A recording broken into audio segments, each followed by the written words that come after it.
everybody, welcome to Always Occupied Home and Product Reviews. And in this review we have something I actually had for a couple of months, but now I am getting back to normal. So right here we have a HDMI video capture card. Now I do have a capture card, but for some reason it's not working out too well, I don't think.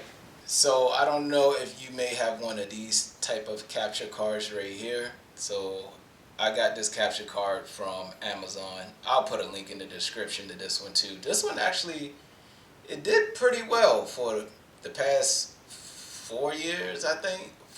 3 years I had this. Might be longer than that, but I'm not sure if this is the capture card that's causing me an issue or not, but this is just like a small time capture card. But the capture card I have right here, this is good for gamers, streamers, and podcasters, all types of stuff. This capture card should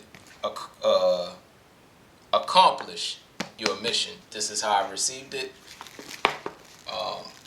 I'm way out of my return policy, so hopefully it works. So here we go. I actually like this. It looks pretty good, nice and shiny. All right, over here you have your USB headphone jack right there, and then you have your mic jack. Over here you have your output HDMI, and then HDMI in. So you have in, and then you coming out. We open it up, a USB wire. I believe by now everybody should just have USB wires, HDMI cables just lying around. It is small, you guys. This is, nothing to cry about. This is about maybe like 12 inches, 16 the most. This one's probably a HDMI.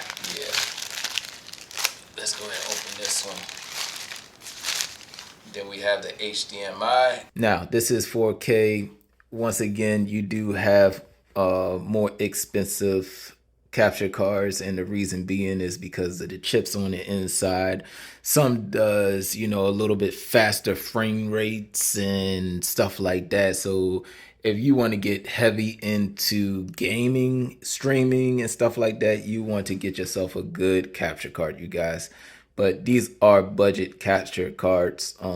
This is good enough to do reaction videos, or if you're just doing a basic gaming channel where it don't require like heavy loads of speed. This is how you do this, okay? So you got your Nintendo Switch there with, whatever system you have. You might have the best system in the world, right? But me, I play my Nintendo Switch. I have it going into the input right here, which is right there. This is the output that gets connected to your TV if you want it connected to your TV. And right here is the power source, also the connection to the USB going into the computer. So that is connected to that, and this is my headset. So I have audio in, and then basically my headset that I have on. And the next thing you will have to do is download OBS system. And when you download the OBS system, you can go ahead and do all your necessary stuff as far as, streaming and stuff like that. Because right there you have your start streaming, start recording. It's as simple as pressing a button, you guys. They do have OBS channels out there that goes over all this stuff. So, you just hit plus, and then you hit your video capture device, which is your capture card. You double click that, and then you go here to device, click on your device that you're using. Even me right now, if I want to do FaceTime, it will go straight to what it looks like. So this is my phone and my little light right there. And if I want to go back to my capture device, I can go back, hit OK, and then I can go ahead and start my game. So obviously I'm waiting on Fortnite to download, but I have a whole lot of games, you guys. A lot of them is upstairs, but these are some that's download it basically.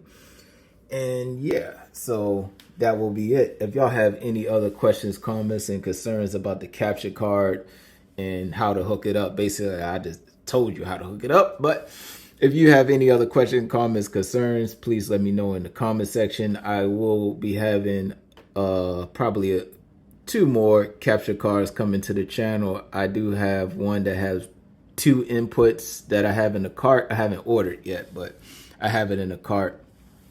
That way you can hook up your system and you can hook up your camera at the same time. That way you can have both on here instead of editing. In this situation, you will have to edit your recording separate because this is not hooked up to your capture card. So anyways, y'all can, once again, they have OBS, people have OBS channels and you can look at all that stuff and get all techie. But as far as this go, I just gave y'all the basics on how this thing operates. So that will be it. If y'all have any other questions, comments, concerns, put it in the comment section and I'll try to get back to you as soon as possible. Like, comment, share, and subscribe.